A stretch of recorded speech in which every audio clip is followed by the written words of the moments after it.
Hi, welcome to iDrum. Today we're up in the Midlands of England, right in the heart of the Black Country, and not very far from here.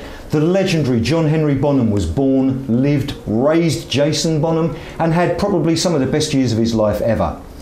And which leads me nicely to our guest today, none other than Mr. Brian Tichy. Brian, welcome to iDrum. Thanks for having me. We knew he was going to do that. Anyway, it's a pleasure. Brian is here in the UK touring with Whitesnake, and we're going to get into that in a little bit.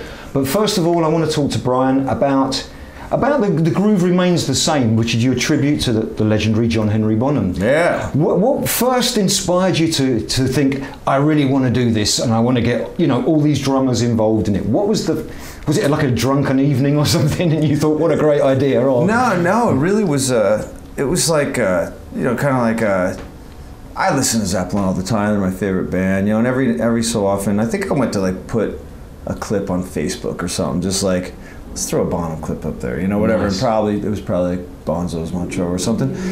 Anyhow, I was just sitting there and I was like, I wonder how long it's been, I just in the back of my mind, I was like, wow, it's 30 years this year. Double check the date, September 25th. Wow, I'm like, and it just, I have no idea why. I wasn't like, oh, I have a lot of free time and I want to think of things to do with that free time. It was an overwhelming thing to think about, but I always think of fun, ideas that if you actually worked on them, they'd probably be cool. But right. A lot of ideas, they don't see the light of the day. And this was one of those ideas. I was like, it can't be that hard. Everybody loves Bonham. We're in LA, September 25th. It's a Saturday night. What if I just rented a rehearsal room, got a keg of beer, had my friends learn some Zeppelin, and a bunch of drummers come down. We all just hang out and jam, and maybe even film it. You never know, but keep it simple. Friends come down, make it like a party. Like, why not? It was more like a why not thing. Right. But then I was like, okay, what about a club? That's a whole other ball of wax, And I sat on the idea for a little while. I was talking to a buddy of mine, Joe Sutton, who was the partner in this, and he's a local LA promoter and stuff. And we're talking about a show that we're playing that's coming up, and blah, blah, rehearsal, this or that, whatever. And I just told him, I go, if somebody was going to be able to do something with this idea that would be simplest for me, A to B, get the job done, let's see if we can do it, would be Joe.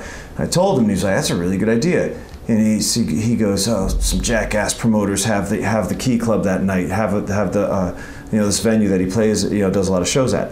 And I go, who's that? And he goes, Club Vodka, and that's his promotion company. That's his, his company. I go, wait, so you have that night already? He goes, yeah, it's on hold for September 25th. I go, you're kidding me. So he called the Key Club, told them the idea. They said, cool.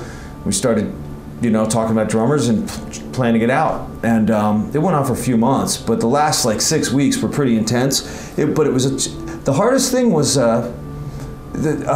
just the juggle of how much for one night, like how many drummers. And the concept was simple though. The concept, I'm sorry, I'm trailing off into the future and down the line too much. The concept was put Bonham's kit, from Song Remains the Same, the Ludwig Vistalites, put them front and center, as close to the front as you can get, kind of the band behind more or less, and each drummer on the floor, no riser, just like Madison Square Garden, and have each drummer pick their favorite song out, and the band learns the songs.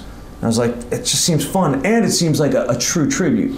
Not just like, not to diss any other type of tribute, but if you really get a drummer on that kit, with the gong, with the pasties, with the black dots and the timpanis.